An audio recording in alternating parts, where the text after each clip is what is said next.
Tenemos nuestra primera invitada del día. Está con nosotros Yadir Enríquez, directora del Plan de Asistencia Social de la Presidencia. Bienvenida, un placer tenerle con nosotros. Muchísimas gracias. Buenos días para ustedes y todos los televidentes. Yadira, en estas últimas medidas que ha tomado el gobierno del presidente Luis Abinader para paliar un poco el alto costo de la vida, el plan social de la presidencia supongo que ha tenido y ha redoblado sus actividades para llegar a aquellas personas que ni siquiera pueden decir que la situación, los costos están altos porque no tienen recursos ni para comprarlo. ¿Cómo está haciendo, qué medidas han tomado ustedes desde tu institución para aplicar estos planes sociales? ¿Cómo no? Permítanme, antes que nada, enviar desde aquí un caluroso, un afectuoso y apretón a la familia Mejía Gómez.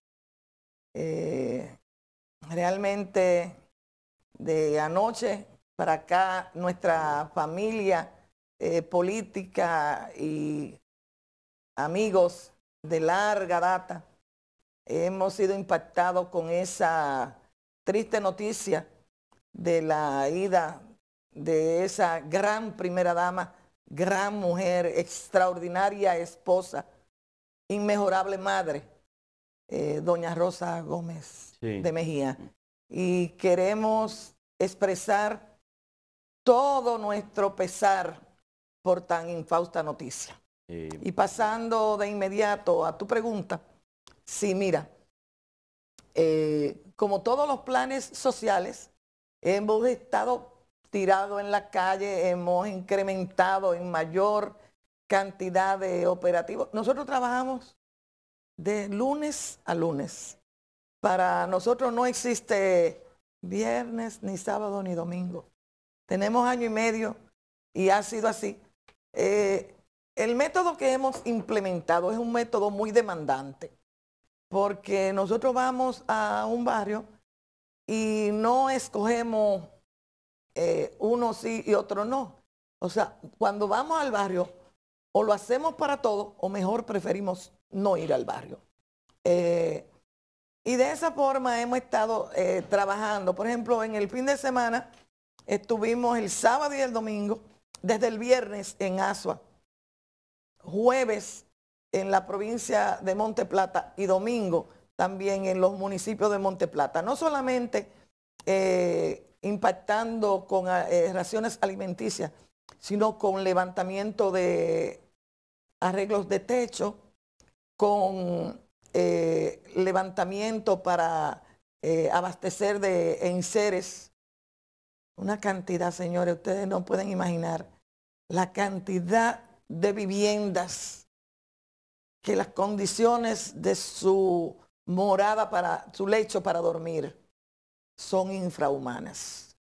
En cualquier casa usted va y encuentra, si hay un colchón, que son los sprines más afuera que lo que pueda tener de colcha, o si no, un montón de trapos, de sacos, de ropa, y sobre eso duerme mucha gente.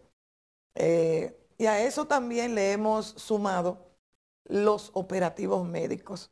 O sea que hemos estado por tres frentes impactando desde el Plan de Asistencia Social de la República, complementando los demás programas que desde el gobierno se está llevando a cada una de las poblaciones.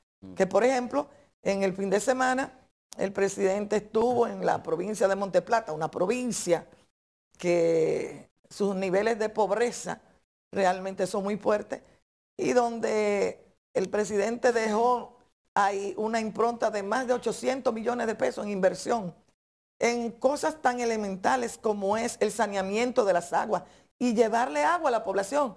Señores, en nuestro país, yo creo que no había una provincia que tuviera el agua necesaria que demanda la población y en las condiciones de salubridad.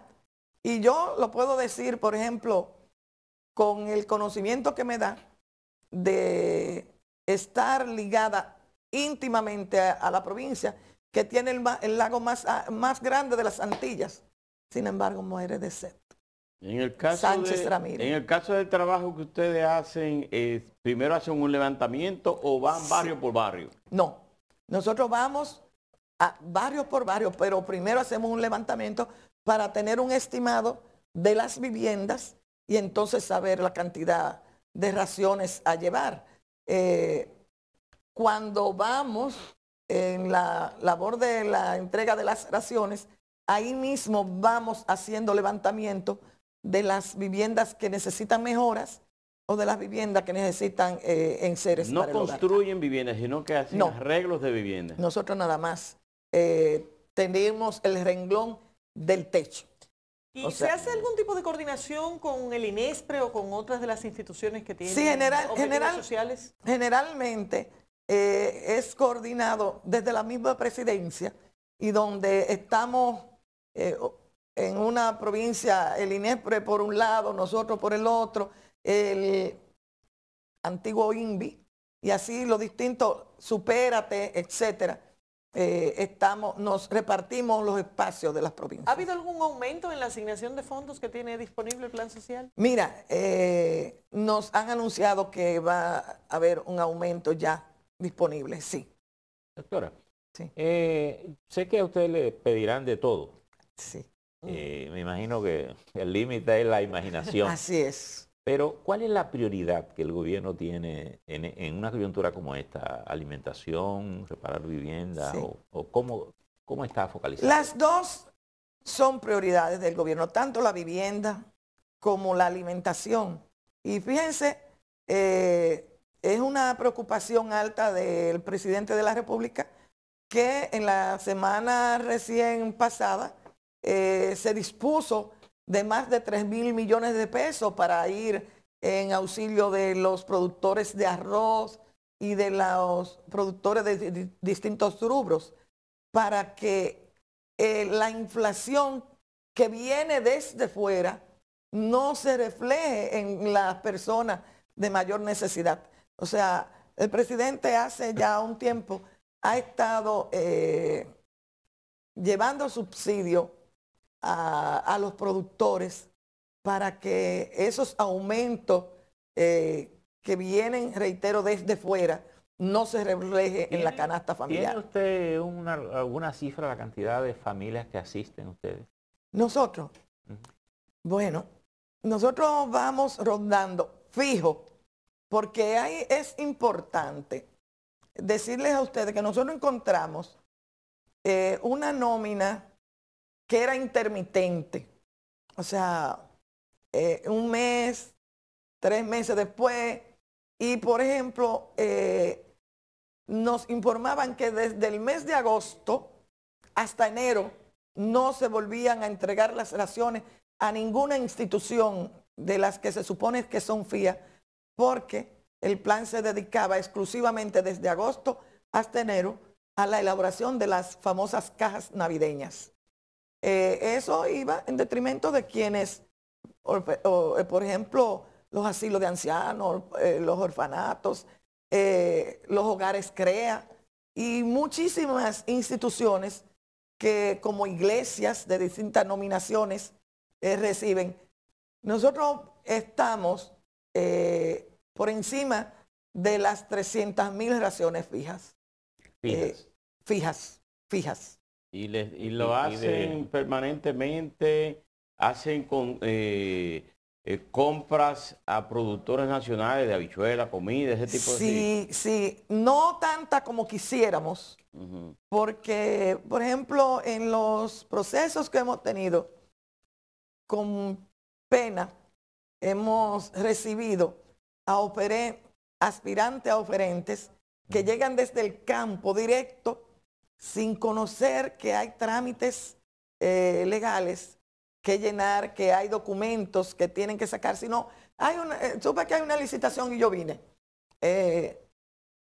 Así tuvimos, por ejemplo, recuerdo a unos productores de habichuela de San Juan, tuvimos unas mujeres, una asociación de mujeres que trabajan el cacao, y por cuestiones de desconocimiento de la ley establece, si tú fijaste una hora de inicio y una hora de cierre, no puedes esperar la que lleguen una hora después. O sea, por cuestiones pequeñas.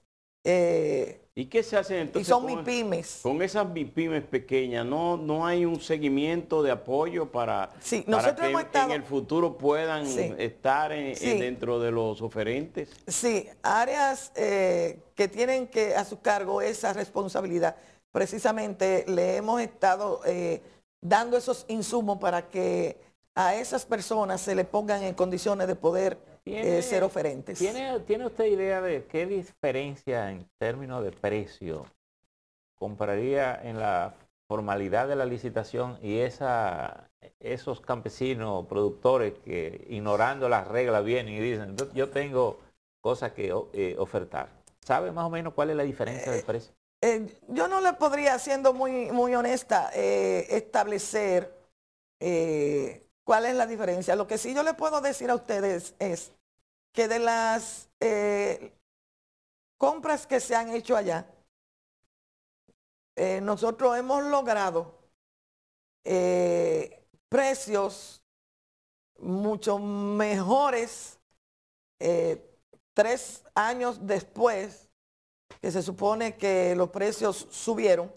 Como por ejemplo, yo le puedo decir algo que para nosotros ha sido muy significativo, que cuando nosotros llegamos, una lata de leche evaporada estaba valorada en la compra en 70 pesos. Nosotros la hemos comprado a 42 pesos, la misma lata de leche evaporada. 3 años después, en medio de una pandemia y en medio de una crisis económica mundial, donde lo primero es que todo el mundo sabe el tema de las laterías, de las cosas que han ido dificultando. Nosotros logramos rebajas de los precios históricos del plan hasta de un 53% de productos.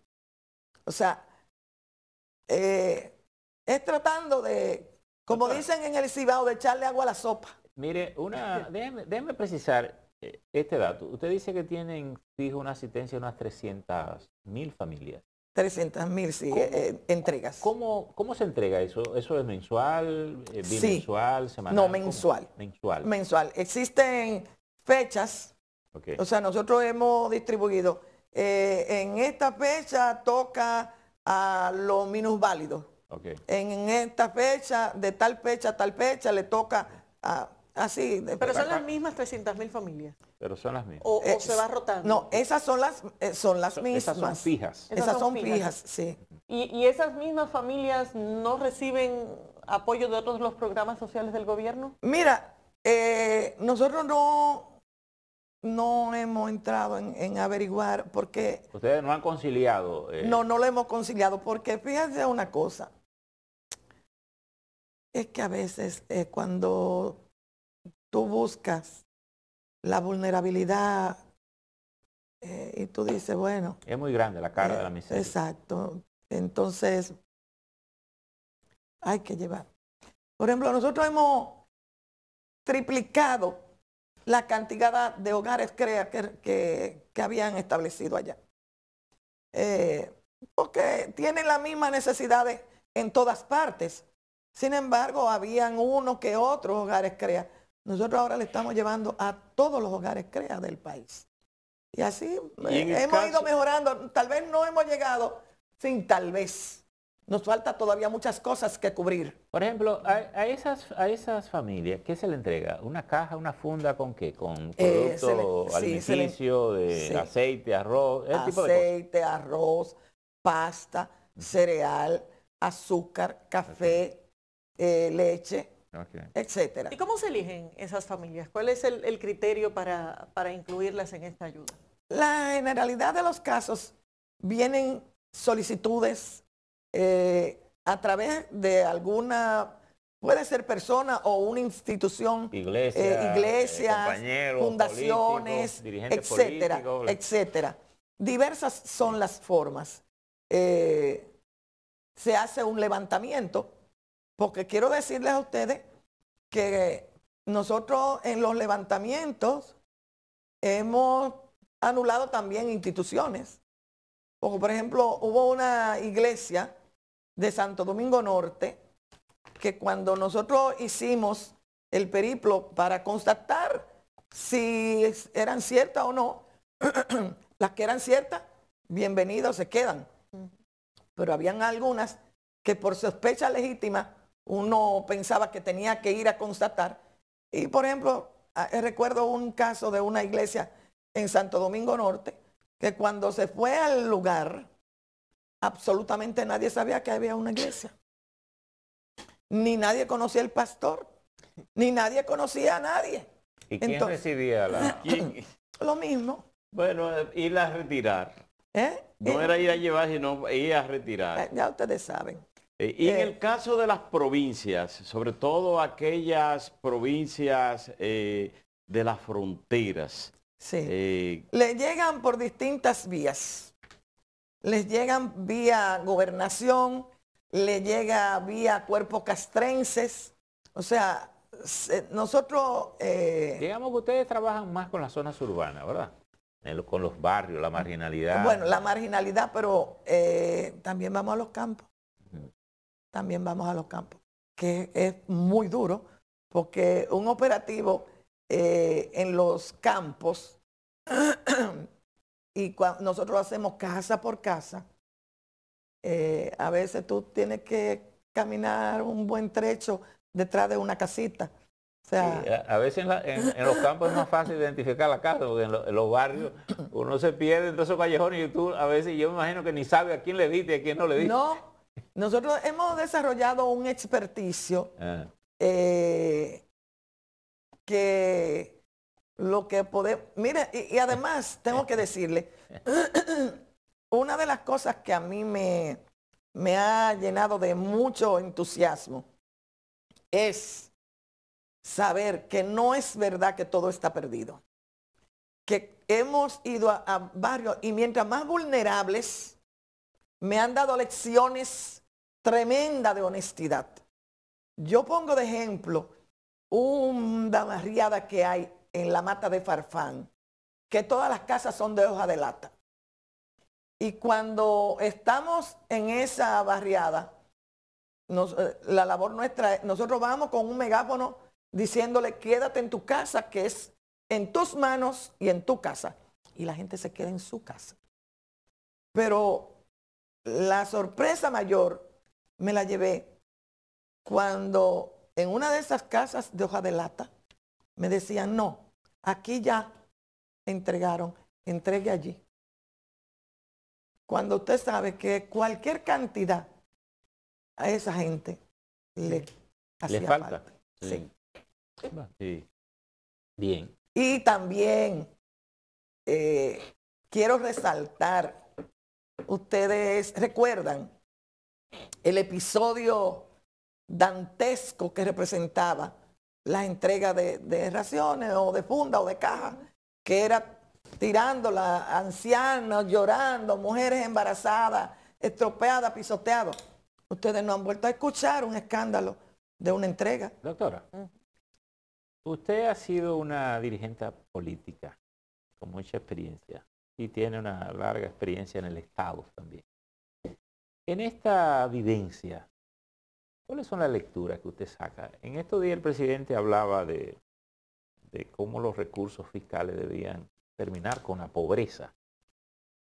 ¿Qué es lo que tenemos que hacer para acabar con esta realidad tan espantosa y triste que se ha ido acumulando en la sociedad dominicana?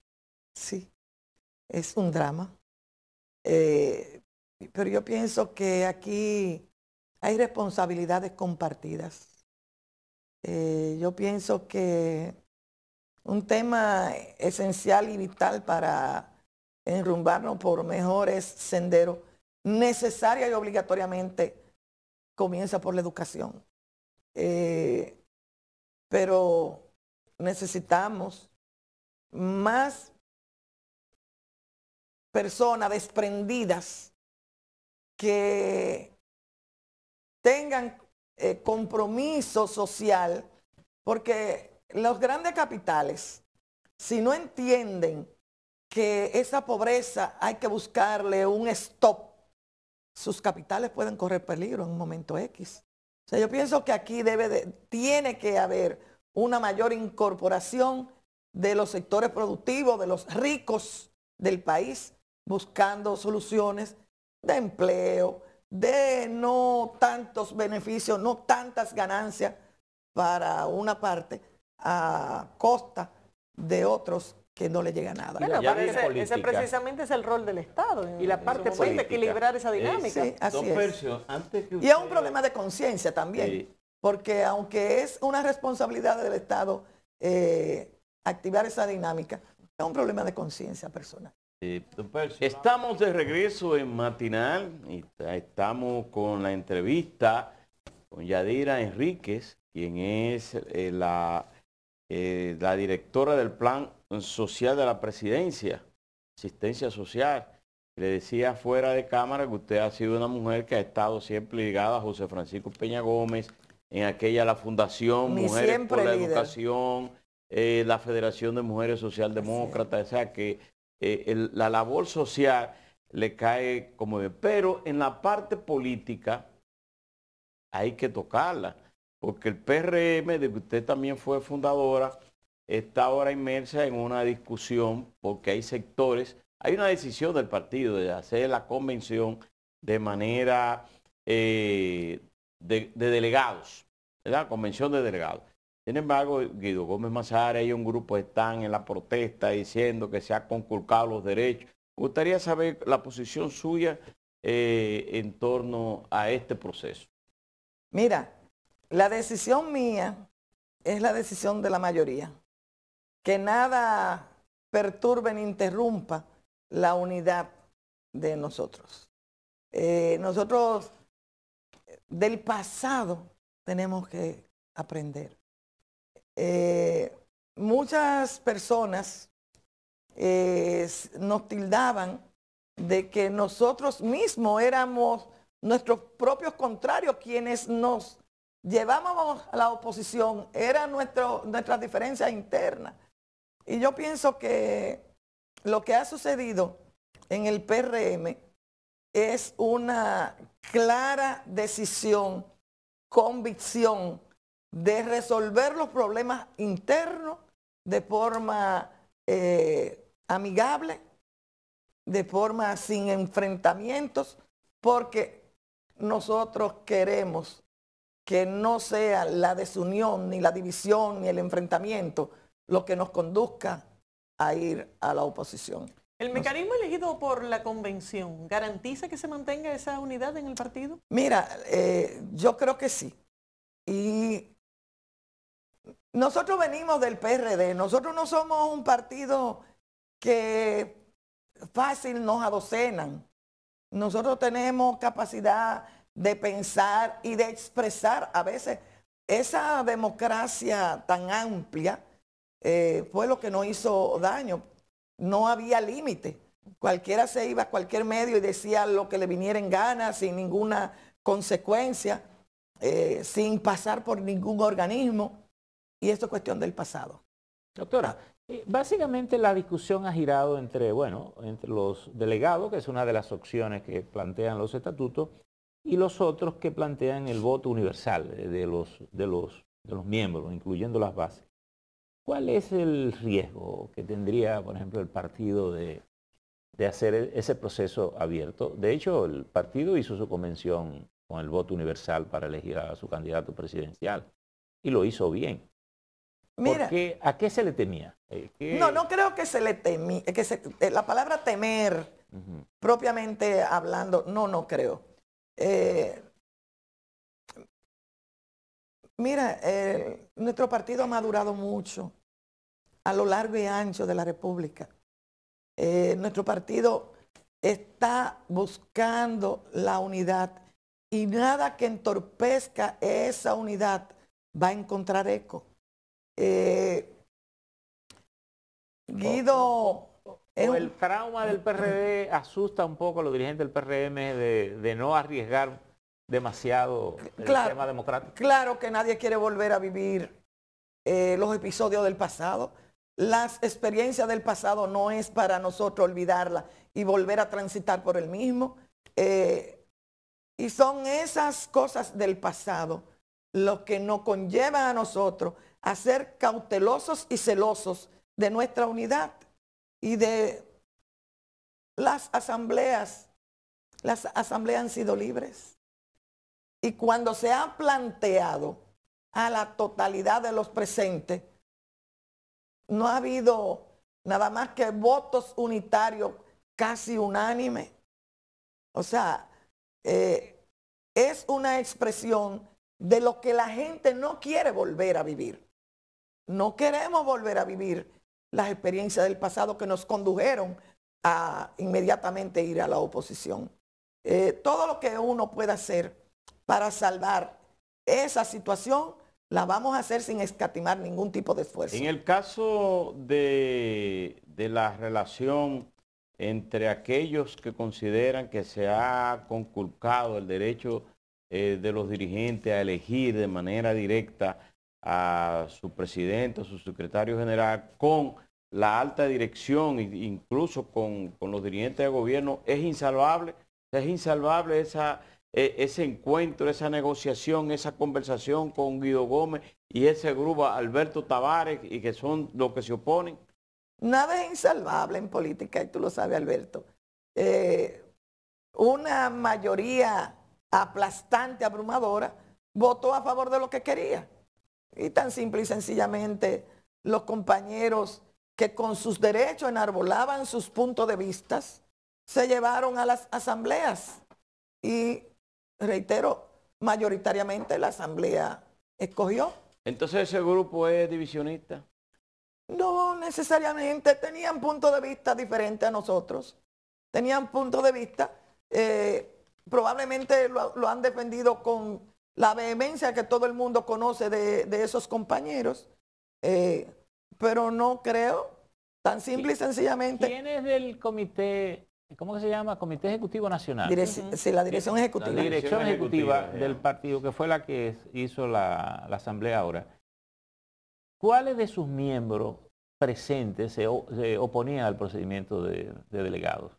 ¿O ninguno de los que se oponían acudió o son miembros de la dirección política? No recuerdo uno solo de la dirección ejecutiva que se opusiera. Que se opusiera. Tengo, si no me equivoco, que yo recuerde, la totalidad ha estado de acuerdo. Pero algunos de los que son miembros no acudieron a la asamblea. No.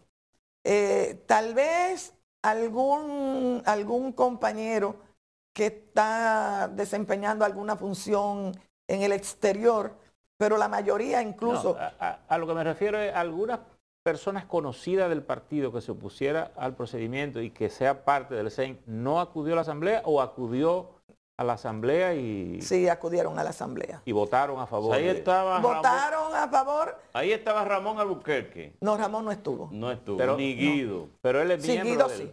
pero él es miembro de la dirección. Él es miembro de la dirección. El ingeniero Albuquerque. Pero Ramón creo que ha asistido a una o dos o tres reuniones en todo lo que... ¿Y Guido es miembro de...? No, pero no es miembro de la dirección ejecutiva, pero estuvo invitado a la asamblea y estuvo en la asamblea.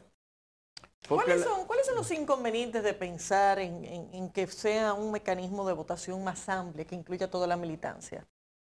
Ya te expliqué. Nosotros consultamos y la consulta a nivel nacional aprobó lo que se presentó. O sea, todo el mundo quiere armonía, paz y solución a los problemas sin mayores inconvenientes. Bueno, pero es que eso no es incompatible con la posibilidad de que haya mecanismos que tengan una participación más amplia en el partido. Mira, a veces las aperturas, la democracia, cuando no es dirigida, puede ser un poco... Yo recuerdo en el año de 1978, en el partido se votaba por delegados.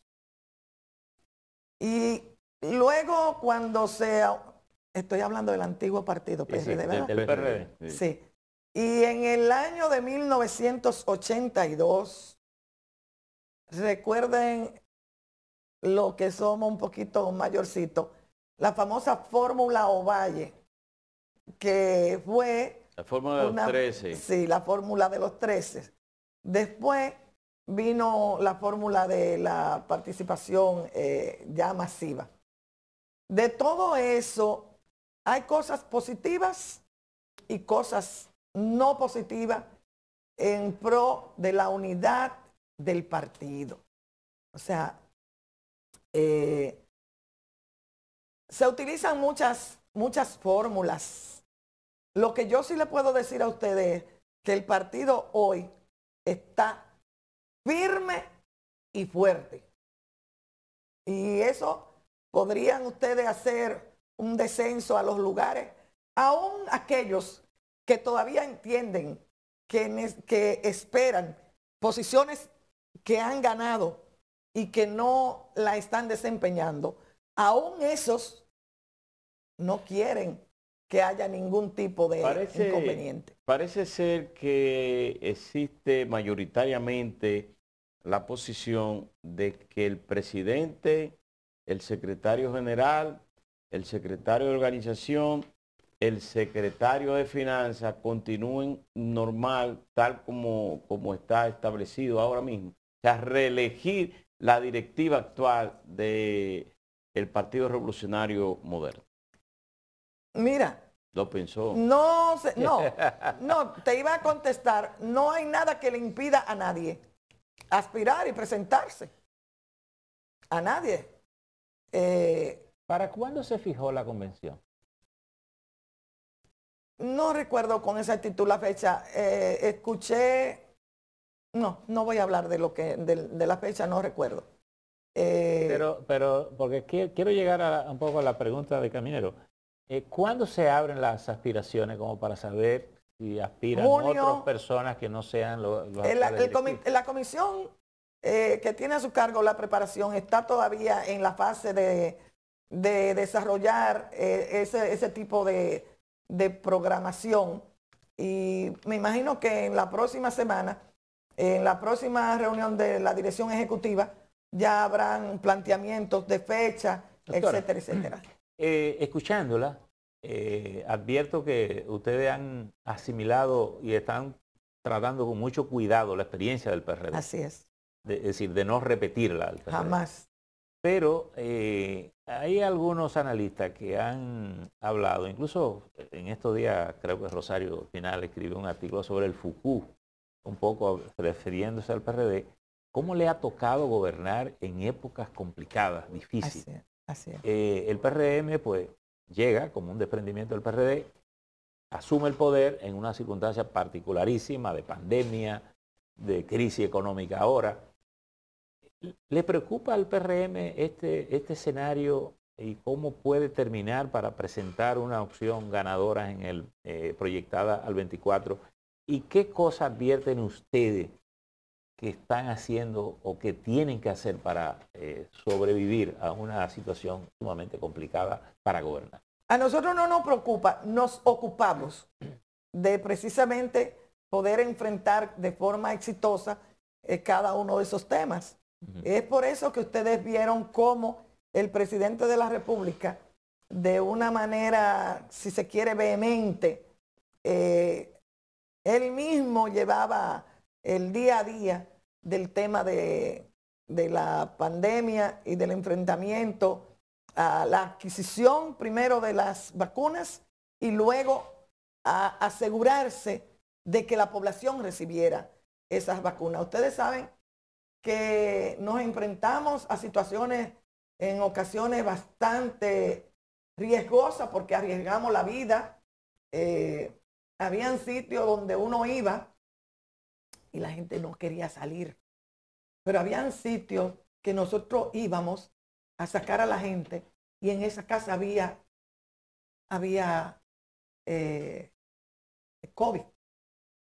Y nosotros llevábamos a la gente a votar. Por ejemplo, en el último esfuerzo fuerte que se hizo, el presidente asignó a distintas instituciones del Estado, provincias, municipios, sectores.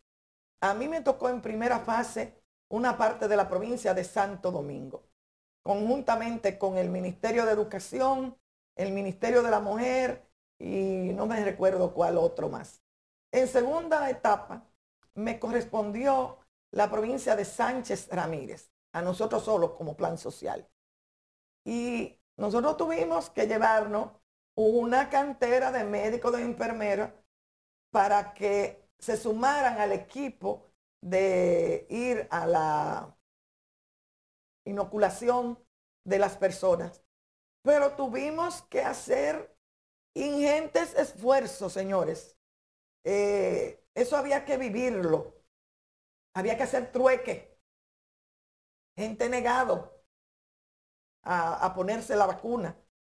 Gente totalmente negado. Unos por alguna creencia religiosa y otros porque, ¿por qué no?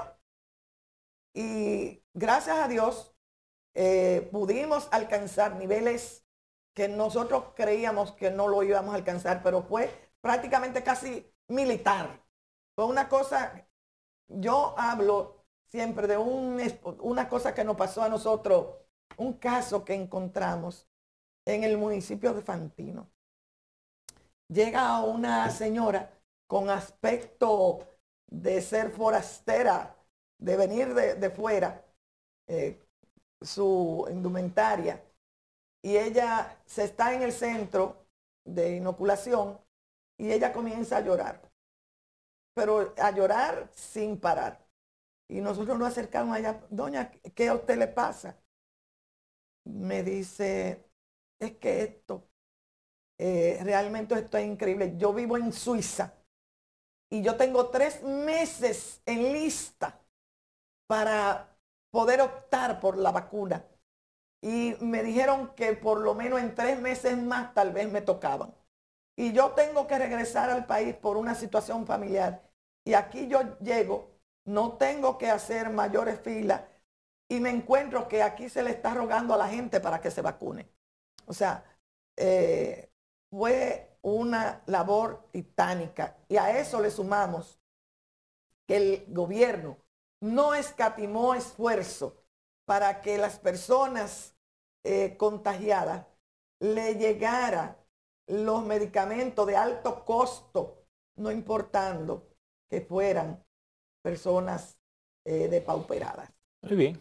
Pero yo quería también hablarle la unidad de nosotros en el PRM versus lo que está pasando en los partidos de oposición, porque yo veo cómo diputados y ex candidatos a senadores han estado renunciando y no veo que se haga tanto alarde de lo que ha estado pasando al interno de ahí, porque lo que ellos han estado exponiendo realmente lo pone en una pseudo democracia, a palabra de ellos, ¿no? De Rafael Castillo, diputado, y de Paz, que son 2 de las figuras, un diputado actual y otro... Las renuncias en el PLD. Sí, y otro candidato a senador importante. Pero todos ellos se no van... es lo mismo en el gobierno que en la oposición.